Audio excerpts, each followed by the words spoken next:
My husband and I were on a date when his mother stormed into the restaurant and shouted, "Why didn't you invite me?" My husband apologized and pulled out a chair, holding back my fury. I stood up and said, "You two enjoy, because I'm done with this marriage." The entire restaurant went silent. A 34 female was married to a man, let's call him Eli, 38 male. For 6 years.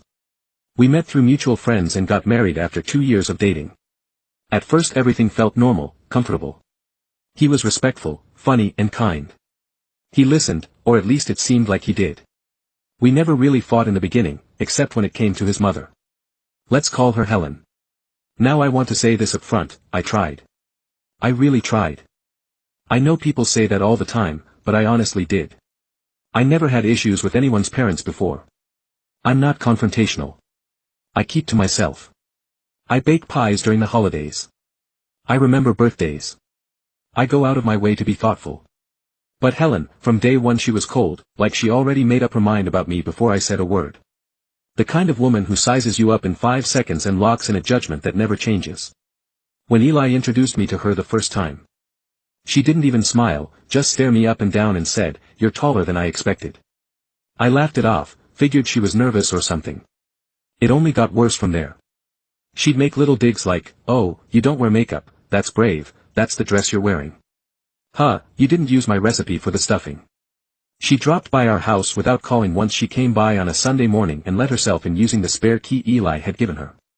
I was in a bathrobe. She looked me dead in the eyes and said, "I used to wear things like that before I got married to." I asked Eli, begged him to set boundaries.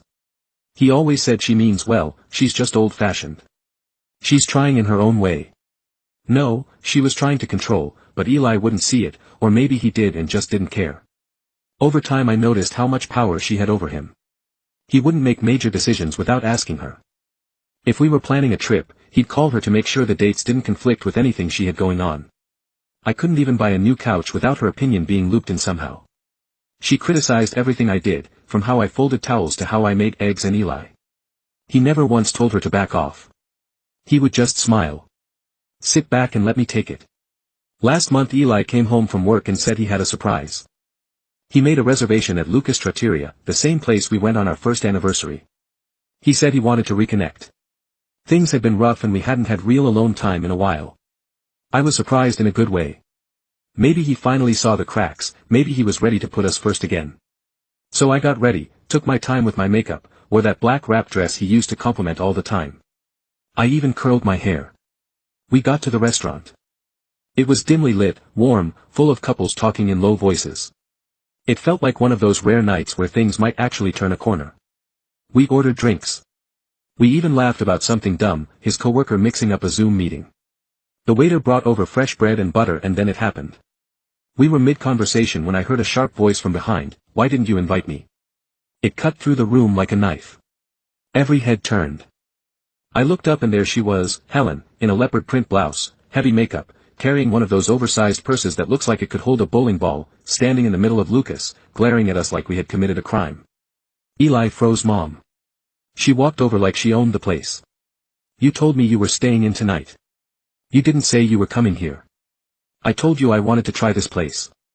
I couldn't speak, my jaw clenched, my heart pounded in my ears. She turned to me and said, "You didn't think I'd want to be included. It's very selfish of you." And then Eli did it. He looked at her, then looked at me and pulled out the empty chair. "Just sit, Mom, it's fine." I stared at him, hoping, praying, that he was joking. But he wasn't. He waved at the waiter and asked for another place setting. That was it. I stood up calmly, but inside everything was boiling.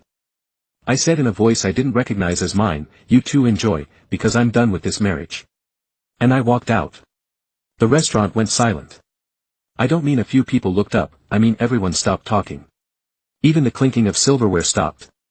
I didn't turn around, I didn't look at either of them. I walked out the door and didn't stop until I reached the corner. I took out my phone, called an Uber and went to a friend's house. I didn't go home that night or the next night. When I finally returned, Eli was waiting. He looked stunned like I had been the one who ruined the night, like I was the unreasonable one. He said, "You embarrassed me." I said, "You chose her." He tried to backtrack, said he didn't want to make a scene, that she would have caused more trouble if he told her to leave, that he didn't know what else to do. I said you could have stood up like a husband, like a man, like someone who gives a damn about his wife. He said nothing. Now, I'm not someone who acts on emotion without thinking. But this wasn't just one dinner gone wrong. This was years of being made small, of being pushed aside, of being expected to smile and get over it. Every single time I started planning my next moves, quietly, carefully. I didn't rush, I didn't scream, I didn't cry. I just stopped engaging. I went silent. No more conversations, no more pretending. I began separating everything, finances, accounts, passwords. I met with a lawyer. I gathered documents, I took pictures of everything in the house that I bought with my money. I changed my direct deposit, I opened a new bank account, I got a P.O. box, I found a new apartment, I started building the exit. And Eli, he still acted like things were fine, like that dinner was just an overreaction. I stopped sleeping in the same bed, stopped making meals. He barely noticed, or maybe he did and just didn't care. I don't know, but I do know this. Helen has no idea what's coming. After the restaurant incident, I stayed quiet. I needed time, I needed space. On the other hand, acted like nothing had happened. The day after I returned home I found him playing video games on the couch like it was just any Saturday. He looked at me and said, "You feeling better?" I didn't answer. He said, "You know how she gets. It's easier just to let her come along than deal with the drama." I stood there staring at him, wondering if he even heard himself. I didn't respond.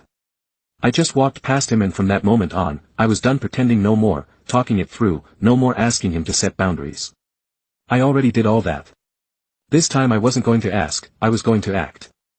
I started making copies of everything, bank records, receipts, emails, texts.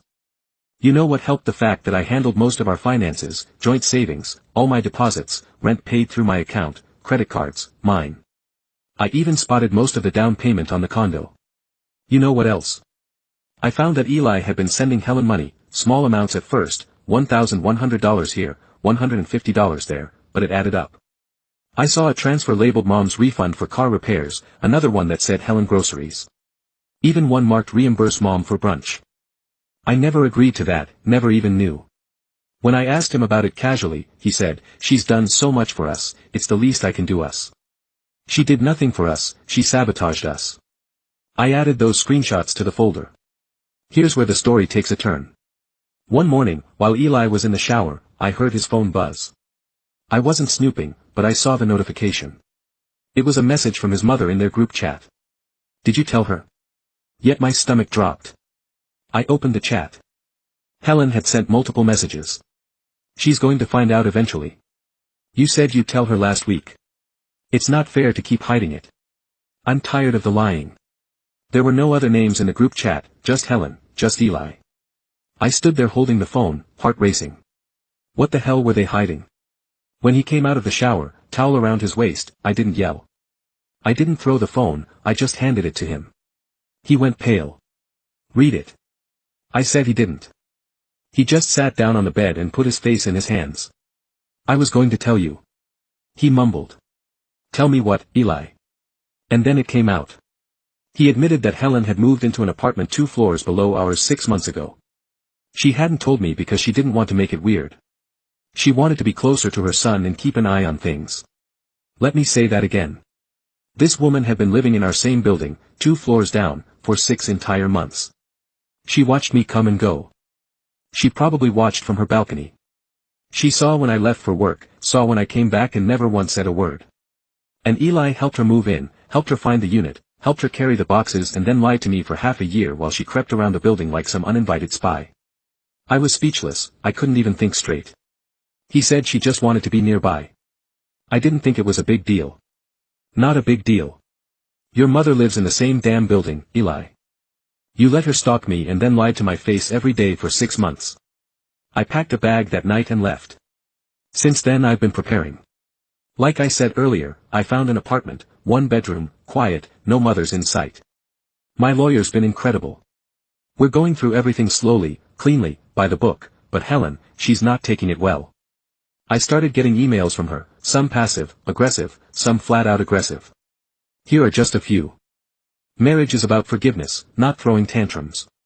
You're punishing him for being a good son. You'll regret this when you're old and alone. I didn't reply. She also showed up outside my new building. Yes, she found it. She stood on the sidewalk looking up like she was summoning demons with her stare.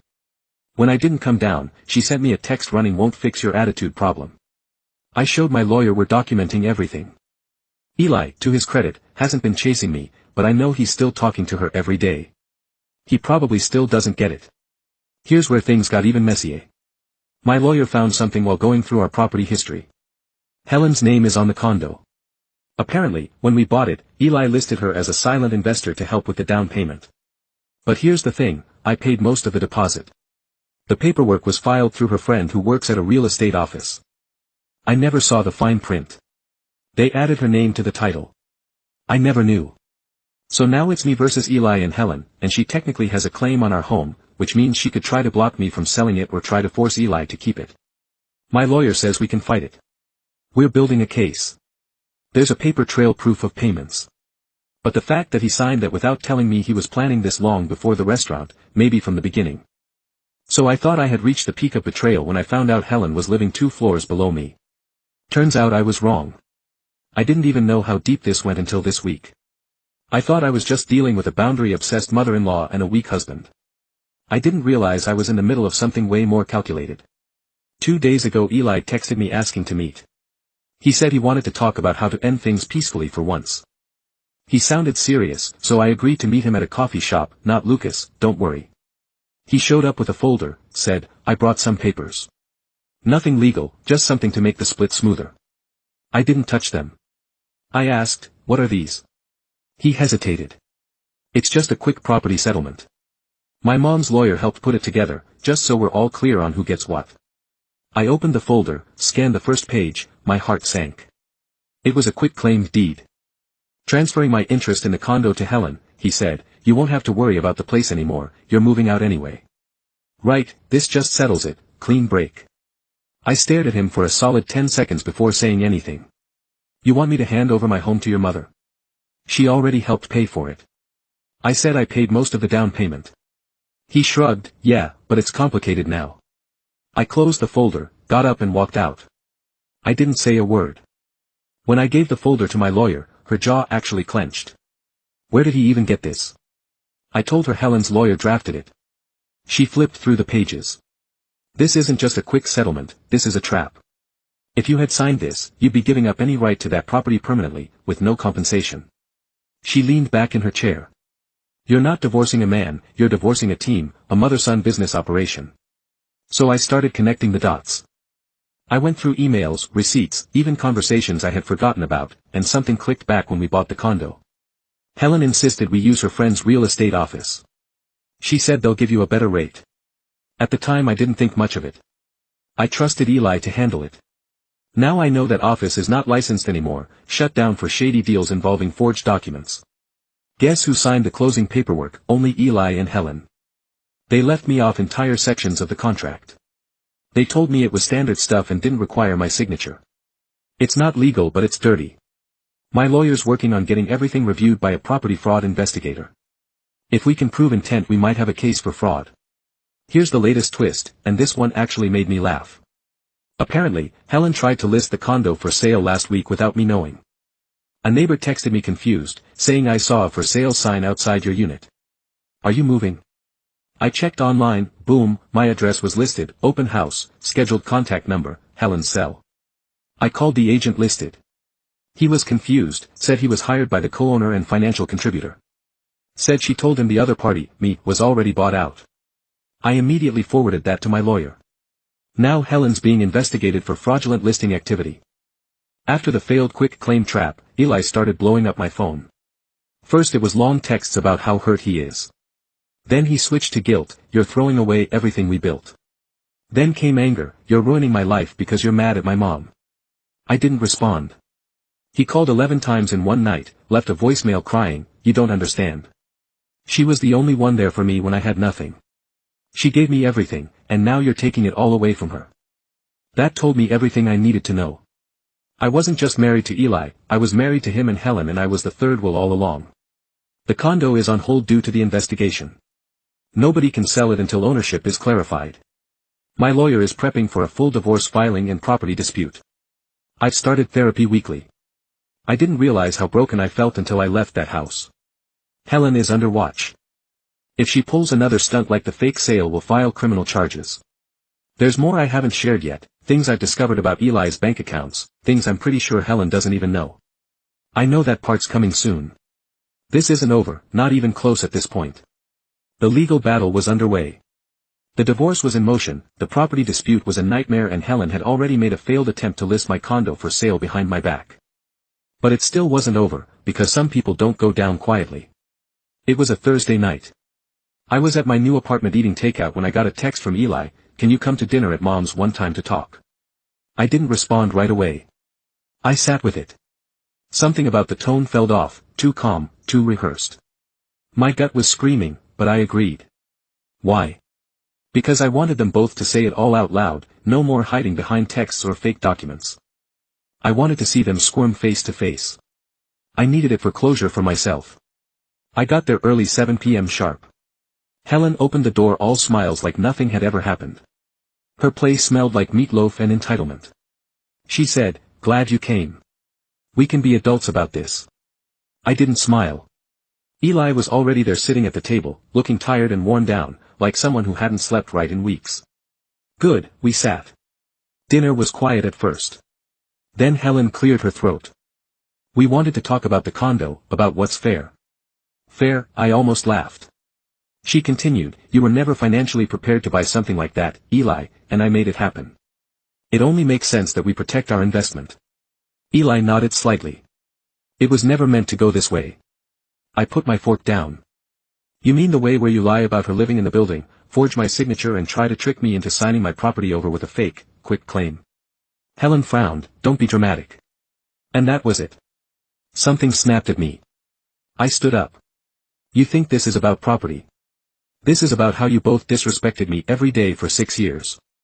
You never saw me as family. You never even saw me as real."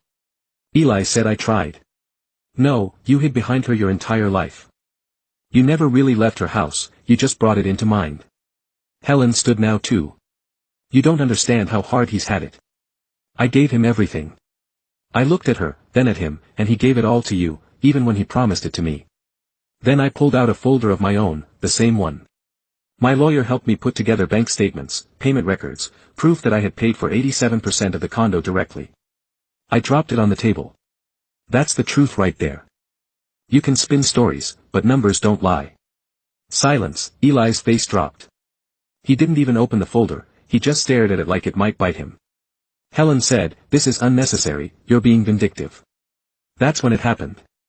Suddenly, a voice spoke behind me. "She's not being vindictive, she's telling the truth." It was Helen's sister, Aunt Marie. I hadn't seen her come in. She must have arrived while we were shouting. Apparently, she had been looped into all of this by my lawyer, who subpoenaed Helen's financials, some of which were tied to Marie through a family trust. Marie walked in, arms crossed. "Do you want to tell her, Helen, or should I?" Helen froze. I said, "Tell me what?" Marie looked at me.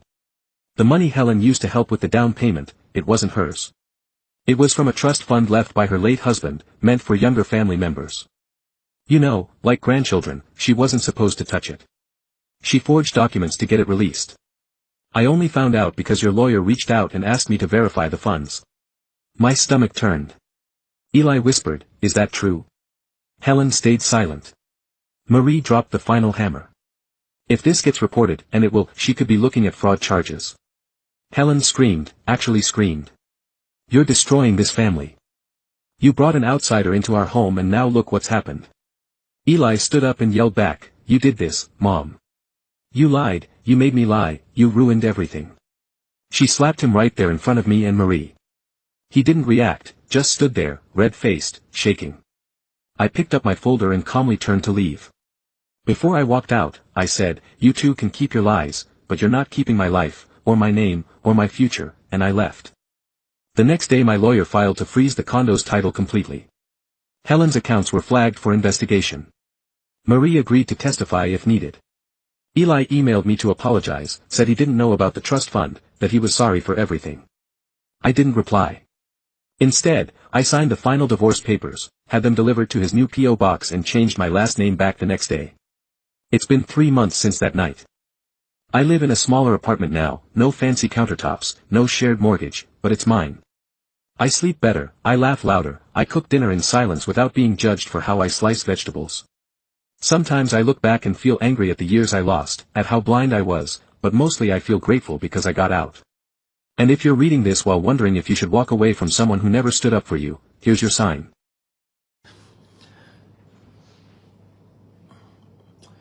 Good morning， 早安，妈妈们。